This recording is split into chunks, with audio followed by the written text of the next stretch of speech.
Hermanos, en la travesía de la vida a menudo nos encontramos con momentos en los que debemos rendir cuentas. ¿Cuántos de aquí pueden decir, a mí me tocó rendir cuentas a una autoridad, a un ser querido, ¿verdad? Un examen escolar que tenemos que dar, un veredicto judicial que tenemos que rendir. La idea de un juicio es familiar a todos nosotros. Todos nosotros estamos familiarizados de una u otra manera con juicios. Pero ¿qué sucede cuando la autoridad es el creador del universo? ¿Qué sucede cuando tengo que presentarme delante de Dios mismo? Hoy nos adentraremos en una verdad profunda y muchas veces olvidada, pero inminente en las Escrituras: el juicio venidero. Ese es el tema que quiero compartir con ustedes. Una verdad que, lejos de ser solo para temor, nos ofrece la esperanza más grande conocida por la humanidad. Así que quiero invitarles a abrir sus Biblias en Hechos. Estamos estudiando Hechos, ya nos estamos acercando al final del libro. Hemos recorrido todo el libro de Hechos y estamos llegando casi al final. Si usted quiere conocer más de los mensajes sobre el libro de los Hechos, puede ir a nuestro canal de YouTube y ahí va a encontrar todos los mensajes. Hechos capítulo 24, versículos del 22 al 27. Hechos 24, hermano, por favor, hermana, busquen su Biblia. ¿Cuántos trajeron la reina? Lindo. Si alguien vino sin la reina, por favor, compártala. Comparta su Biblia. Todos deben leer la palabra de Dios. Amén. Hechos capítulo 24, versículos 22 en adelante. Si ya encontró el pasaje, diga amén. Ya lo tienen entonces. Vamos a leer. Dice la Escritura: entonces Félix, oídas estas cosas, estando bien informado de este camino, así se llamaba, ¿verdad?, el movimiento de discípulos, de seguidores de Jesús, el camino. Yo he encontrado muchas iglesias que se llaman así, la iglesia El Camino. Ahora entiende por qué. Dice, les aplazó diciendo, cuando descendiere el tribuno Lisias, acabaré de conocer de vuestro asunto. Y mandó al centurión que se custodiase a Pablo, pero que se le concediese alguna libertad y que no impidiese a ninguno de los suyos servirle o venir a él. Algunos días después, viniendo Félix con Drusila, su mujer. ¿Cómo se llamaba la esposa de Félix?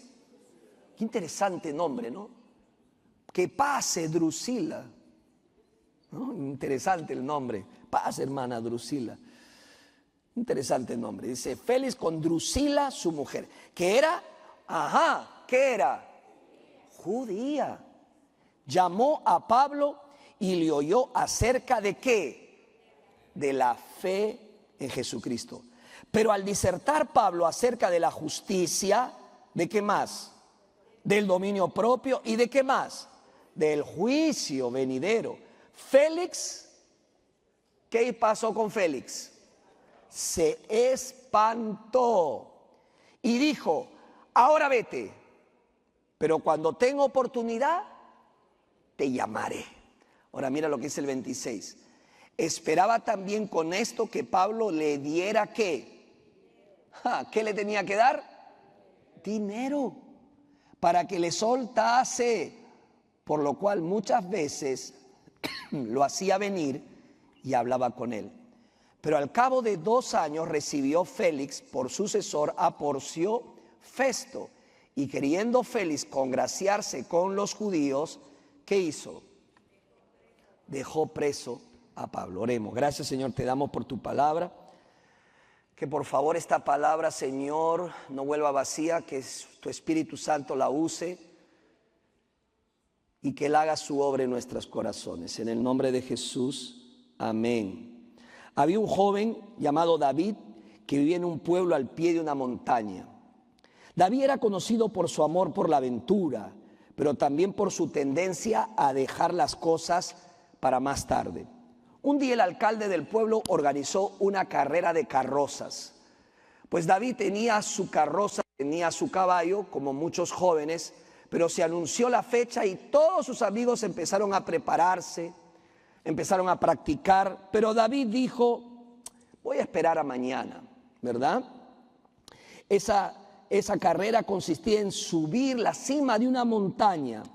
Y David dijo, yo soy muy bueno, mi carroza es muy buena, mi caballo es muy bueno, habrá tiempo para después. Y así fueron pasando los días hasta que llegó la carrera. Adivinen qué es lo que pasó.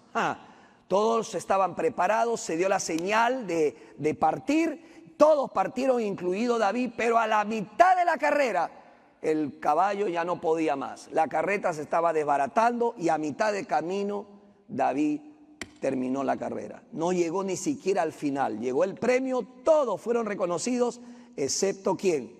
Excepto David. ¿Por qué? Porque hizo lo que muchas veces nosotros hacemos. Dejamos las cosas para después. Dejamos las cosas para después. Y esto es lo que quizás pueda pasar contigo, y te lo digo con todo el amor de mi corazón, si dejas para después las decisiones más importantes de tu vida. La Biblia habla acerca del juicio, nos habla de que este juicio es un juicio personal, un juicio individual cuando estemos delante del Señor y un juicio global para los impíos, conocido como el juicio del gran trono blanco. Para aquellos que no conocen a Cristo como Señor y Salvador, ¿qué significa aquellos que no conocen a Cristo? Aquellos que no se han arrepentido de corazón y han confesado a Jesucristo como su Señor y Salvador y lo han invitado a su vida. Para ellos este juicio está programado. Y lógicamente, hermanos, no queremos eso. Cuando hablamos de la palabra juicio, puede producir cierto temor en nuestras vidas. Pero jamás es la intención el que tengamos temor. Por el contrario, no vendremos a juicio si aceptamos a Cristo como Señor y Salvador personal de nuestras vidas. Ahora vamos a ceñirnos al pasaje que hemos estudiado. Ya sabemos que Pablo está encarcelado, sabemos que Pablo también tiene que comparecer delante de Félix, el gobernador. A él se le puso en prisión porque querían despedazarlo, lo vimos el domingo pasado, para protección. Pero aún así se tramó un complot para matar a Pablo. ¿Ok? Pero el sobrino de Pablo tenía un sobrino, escuchó de ese complot y lo descubrió. Y gracias a este sobrino, Pablo fue transferido a Cesarea Marítima. Prácticamente fue salvado por el sobrino. Y luego Pablo tuvo la oportunidad de presentarse delante de Félix, el gobernador, para presentar su defensa. ¿Y qué es lo que él hace? Comparte las buenas nuevas de Cristo con el gobernador y su esposa. Félix y Drusila tenían curiosidad. Es interesante, la gente tiene curiosidad. Decimos en mi país, le pique el oído. No sé cómo le dicen en su país. Curiosos, a ver qué tienes, cuéntanos. Y ellos tenían curiosidad por la fe de Pablo en Cristo. Pero ellos no aceptaron a Cristo. ¿Se dio cuenta?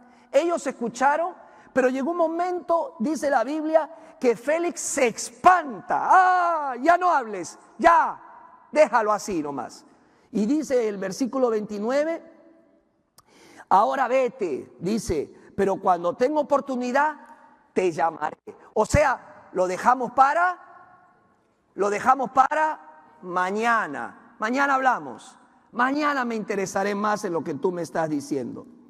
Félix dijo que llamaría nuevamente a Pablo, prácticamente lo que está diciendo, en un momento conveniente, cuando esté listo.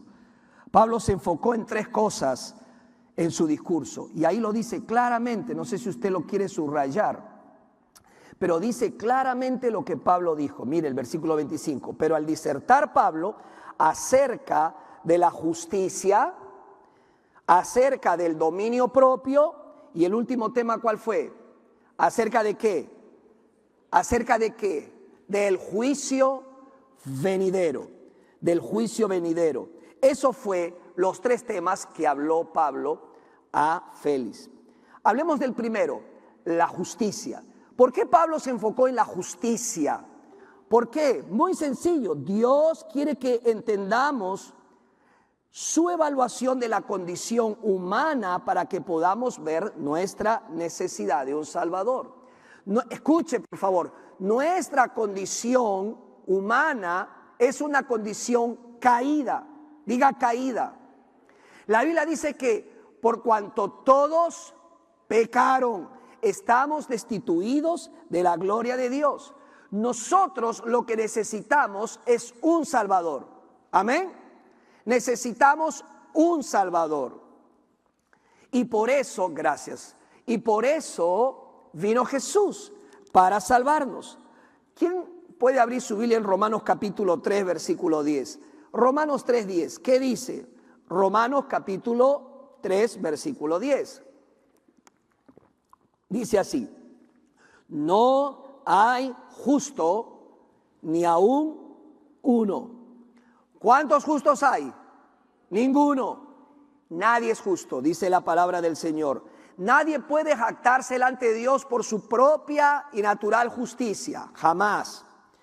Y es interesante lo que dice Isaías capítulo 64, versículo 6.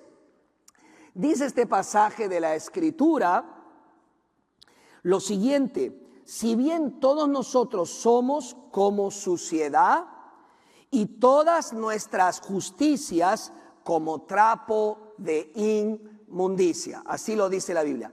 Nuestras justicias, nuestras conductas, nuestras acciones son como trapos de inmundicia. Hermanos, esta palabra es muy fuerte. La palabra hebrea para trapos se traduce literalmente como trapos menstruales. Exactamente como se lo estoy diciendo.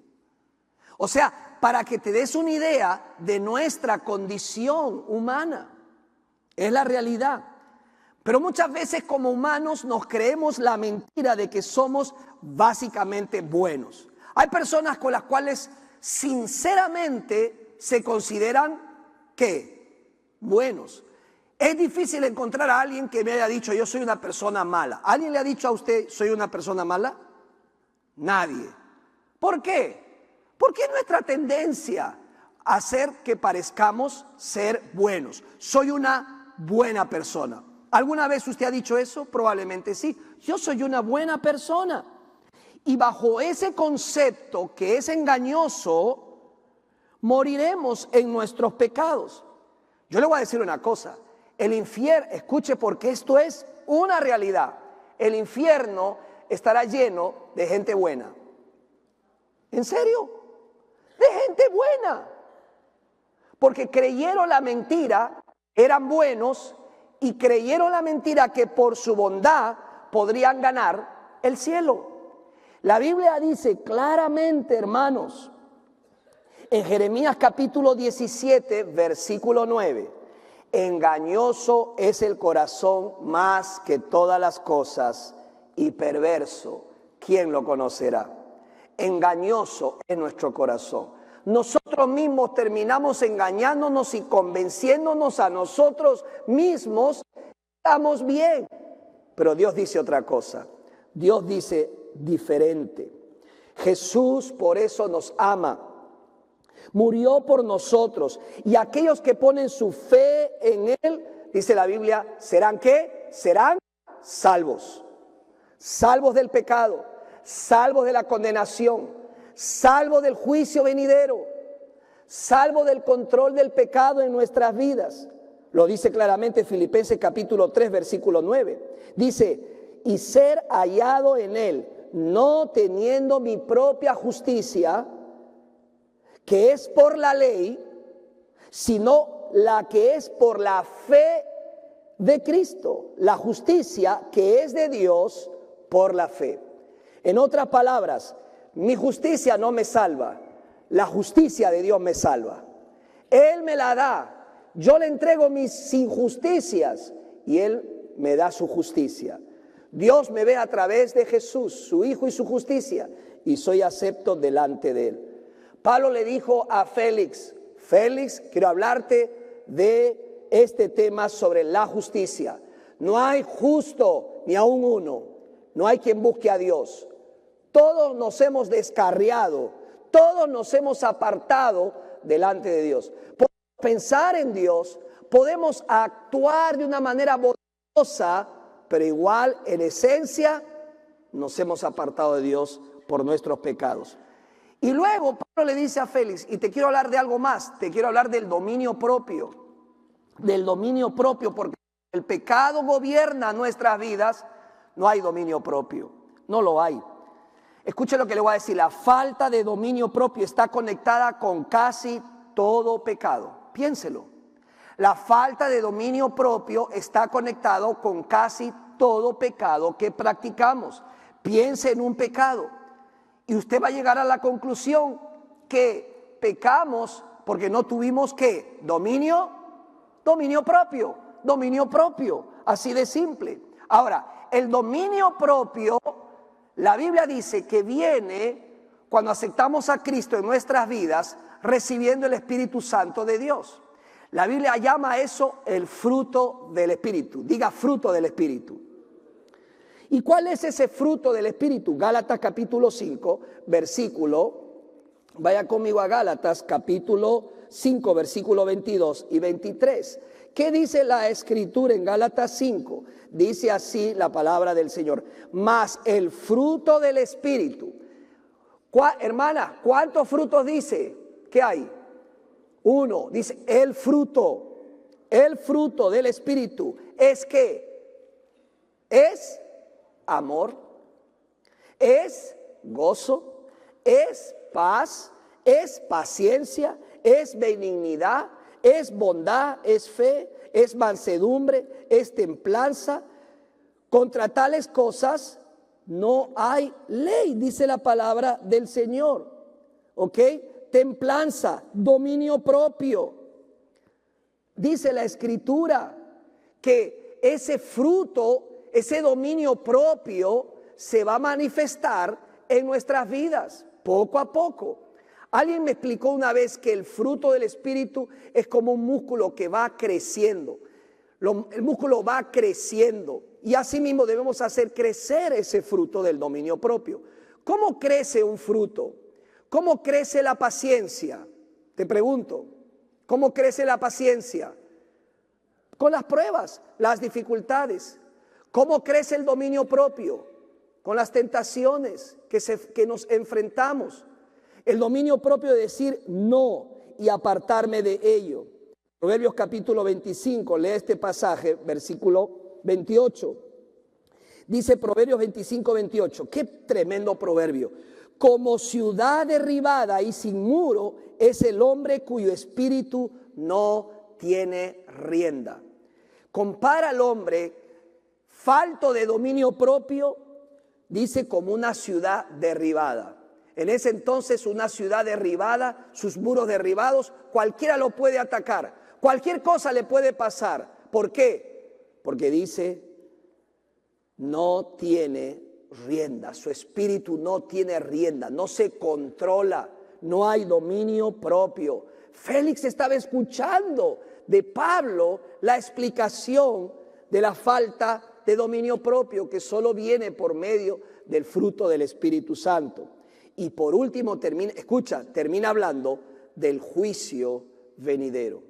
El juicio venidero. ¿Quién es el juez de ese juicio? Esto es bien importante. Ahora tú dirás, ay pastor, eso no sé, pasará, ¿sabe Dios cuándo pasará? No te confundas, porque puede pasar en cualquier momento. En cualquier momento Jesucristo puede venir. Yo te pregunto, querido amigo, amiga, jóvenes, hermanos, hermanas, ¿estamos listos para el juicio? Tú podrías decir, estoy listo para ese juicio venidero. ¿Quién es el juez? Jesús. Jesús es el juez. Mira conmigo Juan capítulo 5, versículo 22. Juan capítulo 5, versículo 22. Juan capítulo 5, versículo 22. Dice la palabra del Señor, porque el Padre a nadie juzga, escucha, sino que todo el juicio dio ¿a quién? Dio al Hijo. Jesús nos juzgará. Él es el que juzgará. Hechos capítulo 10, versículo 42, dice así: y nos mandó que predicásemos al pueblo y testificásemos que Él es el que Dios ha puesto por juez de vivos y muertos. De vivos y muertos. Ahora, ¿cuál es el punto aquí? Escúchame. Todos seremos juzgados. Diga todos. Todos seremos juzgados. ¿Ok? Dile a la persona que está a tu lado, tú serás juzgada por el Señor. Ahora, yo no sé cómo te miró cuando se lo dijiste. Pero dile, yo no fui, fue el pastor que lo dijo. Pues yo no soy el que se lo digo, es la palabra de Dios. Todos seremos juzgados. Hebreos capítulo 9, versículo 27. Vaya conmigo a esa cita bíblica. Mira lo que dice la palabra. Y de la manera que está establecida para los hombres, que mueran una sola vez, y después de esto, ¿qué dice? El juicio. Después de esto, el juicio. Todos tendremos que enfrentar el juicio. Y Romanos capítulo 14, versículo 10, mira lo que dice: porque todos compareceremos ante el tribunal de Cristo. Ahora, hay que distinguir los juicios. Hay un juicio del gran trono blanco que es solamente para impíos al final de los tiempos. Cuando digo impíos, ¿a qué me refiero? Lo contrario a no ser pío, a no haber entregado nuestra vida a Jesucristo como Señor y Salvador personal, a darlo por sentado. Déjeme decirle con todo el amor de mi corazón, venir a la iglesia es excelente, pero venir a la iglesia no le salva. Bautizarse es excelente y un paso de obediencia de parte nuestra hacia Jesús, pero el bautizo no le salva. Ser bautista es algo excelente. ¿Cuántos están gozosos de ser bautistas? Amén. Pero la denominación bautista no te salva. Es una cosa excelente ser miembro de la primera iglesia bautista de Woodbridge. Pero ser miembro de esta iglesia no le salva. Es excelente que usted tenga grupo de conexión y que usted se quede los domingos. Eso es lo que tenemos que hacer todos. No podemos vivir la vida cristiana desconectados, pero un grupo de conexión no lo salva. Es excelente que usted haya nacido en un hogar cristiano y que papá y mamá sean creyentes, pero la fe no se hereda. Dios no tiene nietos, solo tiene hijos. Es excelente que tu esposa sea cristiana, creyente, bautizada y venga a la iglesia, pero cuando estés delante del juicio no vas a poder decir: ven esposa, tú habla por mí. No salva tener una esposa creyente. La única cosa que te salva es confesar a Jesucristo como Señor y Salvador personal de tu vida. Arrepentirte de tus pecados y creer en Jesucristo como tu Señor y Salvador. Es lo único. Ten fe en Jesucristo y la Biblia dice: serás salvo. La palabra de Dios dice que todos serán juzgados. Y el juicio del gran trono blanco es solamente para aquellos que no aceptan a Cristo como Señor y Salvador personal. Vaya conmigo a Apocalipsis capítulo 20. Apocalipsis capítulo 20. ¿Qué dice? Vaya, lea la palabra, por favor. Apocalipsis capítulo 20, versículo 11 en adelante. Vaya conmigo, este libro es hermoso, bendice nuestras vidas. Mucha gente ni lo quiere abrir porque tiene miedo. No tenemos que temer. ¿Ya está? Apocalipsis 20, 11. ¿Qué dice? El juicio ante, ¿qué dice el título? Ante el gran trono blanco. Mira lo que dice el 11. Dice: y vi un gran trono blanco y al que está sentado en él, de delante del cual huyeron la tierra y el cielo y ningún lugar se encontró para ellos. Y ahora mira lo que dice el versículo 12. Y vi a los muertos grandes y pequeños de pie ante Dios, y los libros fueron abiertos, y otro libro fue abierto, en el cual es el libro de la vida, y fueron juzgados los muertos por las cosas que estaban escritas en los libros según sus obras. Ese juicio será según las obras hechas. Y el mar entregó a los muertos que había en él, y la muerte y el Hades entregaron los muertos que había en ellos, y fueron juzgados cada uno, es un juicio personal, cada uno según sus obras. Y la muerte y el Hades fueron lanzadas al lago de fuego, que esta es la muerte segunda. Lea conmigo el 15. Y el que no se halló inscrito en el libro de la vida fue lanzado al lago de fuego, el infierno. El que no se halló inscrito su nombre en el libro de la vida. ¿Tu nombre está escrito en el libro de la vida? ¿Tu nombre aparece escrito en el libro de la vida? Escúchame lo que te quiero decir. Si no está allí, el destino lo marca la palabra del Señor. Ahora, los creyentes en Jesús son juzgados. Esto es algo que usted debe recordar. Somos juzgados nosotros. ¿Cuándo somos juzgados nosotros? Nosotros somos juzgados en el momento de la salvación de nuestras almas, puesto que la justicia de Cristo nos es imputada y nuestros nombres son escritos en el libro de la vida del Cordero.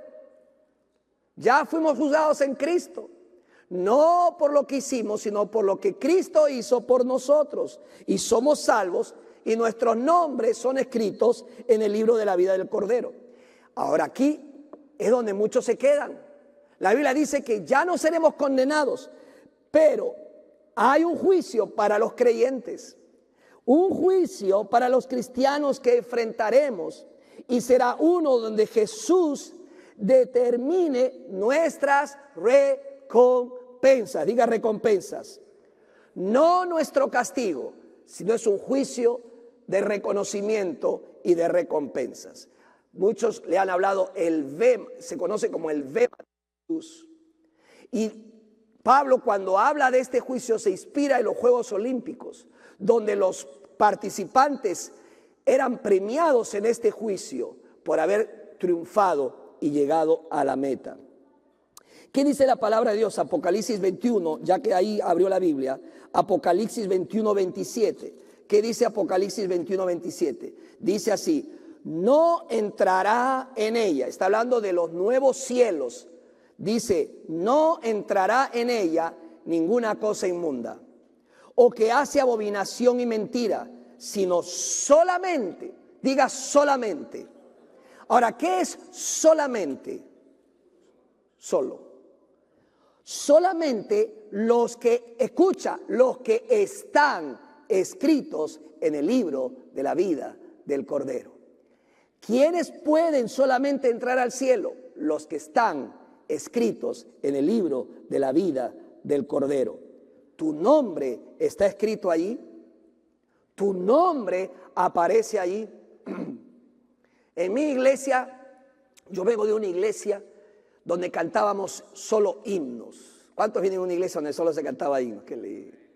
La hermana empezaba con el piano. Pam, pam, pam, tan, tan, tan. Para nada, era aburrido. No, yo me gozaba en ese servicio, derramaba mis lágrimas en ese servicio. No estoy diciendo que las canciones contemporáneas no nos tocan y no son buenas. Yo pienso que todas las canciones que alaban a Dios son buenas. ¿Alguien dice amén? Amén. Dios ha creado la letra y Dios ha creado los ritmos. ¿Sí o no? Usted va al África y ahí se canta de una manera que usted diría: ¡ay! Mire cómo saltan y levantan la mano. Pero al Señor no le preocupa eso, al contrario, Él se goza porque Él ha creado todos los ritmos. ¿Alguien puede decir amén? Dios ha creado todos los ritmos, hermanos. En mi iglesia se cantaban muchas canciones, pero había una en especial.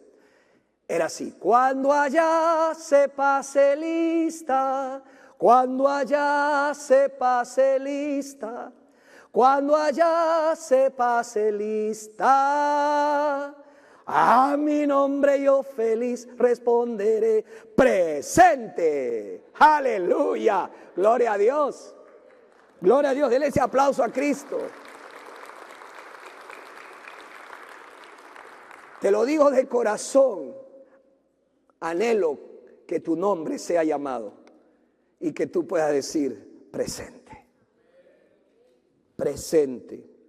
Juan capítulo 5 versículo 24 dice así: de cierto os digo, el que oye mi palabra y cree al que me envió, tiene vida eterna y no vendrá a condenación, mas ha pasado de muerte a vida. Si oye, la fe viene por el oír y el oír por la palabra de Dios. Si hoy escuchas el mensaje de Dios, responde a Él, cree en Jesucristo y recibirás la vida eterna, que empieza no cuando te mueras, sino cuando aceptas a Cristo como tu Señor y Salvador personal. Empieza esa vida desde ahora y para siempre. Mateo capítulo 16, versículo 27 dice, Mateo 16, 27, porque el Hijo del Hombre vendrá en la gloria de su Padre con sus ángeles y entonces pagará a cada uno conforme a sus obras.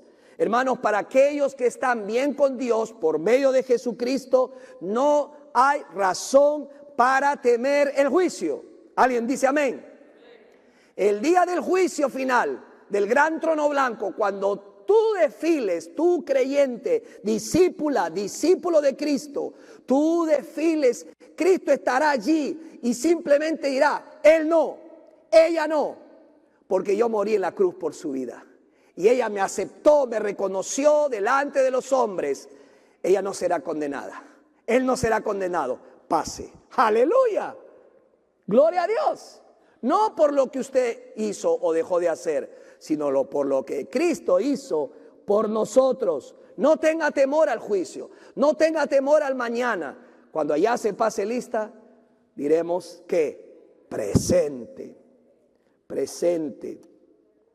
Pero aquellos que están retrasando aceptar a Cristo, se lo digo en el nombre de Jesús, como Salvador, aquellos que no aceptan a Cristo, están retrasándolo, esperando como Félix y como su esposa el momento conveniente, deben darse cuenta de que no tenemos garantizado el mañana, porque de repente mañana no habrá, señores. No espere más. En el lenguaje bíblico, en el lenguaje del cielo, no existe mañana. Lo que existe es esto: hoy es día de salvación. No mañana. Hoy es día de salvación. ¿Y qué es hoy? Hoy. O sea, today. Quiero terminar con esta historia. Se ha usado incluso en mensajes que llevan este título: una noche más con las ranas. Escuche, una noche más con las ranas. Usted vaya a YouTube y probablemente encuentre mensajes con este título: una noche más con las ranas. Este es un título de un famoso sermón que se encuentra en las redes: una noche más con las ranas. Una noche más. El pasaje de donde sale de las ranas está en Éxodo capítulo 8. No lo busque, puede buscarlo en casa. Cuando Moisés le pregunta al faraón cuándo desea que las ranas sean quitadas, y él ore para que esas ranas desaparezcan. Y esto es lo que dice el faraón en Éxodo 8, 9 y 10. Y dijo Moisés a Faraón: dígnate indicarme cuándo debo orar por ti, por tus siervos y por tu pueblo, para que las ranas sean quitadas de ti y de tus casas, y que solamente queden en el río. Y él dijo: mañana. Faraón decidió dormir con las ranas una noche más, porque lo dejó todo para mañana. Mañana acepto a Cristo. Mañana me bautizo. Mañana me caso. Mañana emprendo esa iniciativa, ese negocio. Mañana me le declaro a la novia o a la amiga. Mañana viajo. Mañana cojo ese teléfono, llamo a mi madre, a mi padre y le digo: te quiero, papá, mamá, mañana. La aplicación es que muchas veces, en lugar de actuar de inmediato, proponemos cambios necesarios y radicales, como el aceptar a Cristo hoy y recibirlo en tu vida. Así como el faraón pasó una noche más con las ranas, hermano, pudo decirle a Moisés: Moisés, hoy es hora. Pero su respuesta fue: mañana. Nosotros a veces posponemos decisiones que nos traerían libertad y un cambio total. Es un llamado, hermanos, y especialmente amigos, a no postergar lo que Dios nos pide cambiar. Escucha lo que te voy a decir: el juicio venidero es una realidad ineludible. Tú y yo no podemos detenerlo y pararlo. Tiene fecha y se va a dar. Y se va a dar para toda la humanidad. Sin embargo, para los que hemos puesto nuestra fe en Jesucristo, la promesa es de vida eterna y no de condenación. Pablo, en su encuentro con Félix, nos recordó la justicia de Dios, que es la única por la cual podemos ser salvos. La necesidad de dominio propio en nuestras vidas y la verdad de un juicio que se avecina. Está pronto. Esta verdad no debe paralizarnos con miedo, no, sino impulsarnos a vivir una vida que honre a nuestro Señor y Salvador Jesucristo y prepararnos para ese día y a compartir la esperanza que tenemos en Él. No hay necesidad, escúchame, no hay necesidad de esperar un momento preciso, un momento conveniente. El tiempo de Dios es ahora, diga ahora. Y su misericordia está disponible para todos los que acuden a Él. Le invito a cerrar sus ojos. Cierre su cabeza, por favor. Yo quiero que medite en este mensaje. No te estoy hablando de religión. Escúchame, por favor. Te quiero hablar de una relación personal con Dios por medio de Jesucristo que nunca has experimentado. Padre Celestial, te damos gracias por tu justicia perfecta y tu amor inagotable. Ayúdanos a vivir con dominio propio, confiando en la justicia de Cristo que nos libra del juicio, y a compartir valientemente esta verdad transformadora con quienes nos rodean. Solo quiero terminar diciéndote: ¿quieres estar listo? ¿Quieres estar lista? Hoy es día de salvación. Si tú deseas confesar a Jesucristo como Señor y Salvador personal, este es el momento, no mañana. Créemelo, no siempre habrá un mañana. No lo hagas, no lo pospongas. Hoy es día de salvación. Quiero ayudarte. Lo hicieron conmigo, me guiaron y agradezco que lo hayan hecho. Ahí donde estás,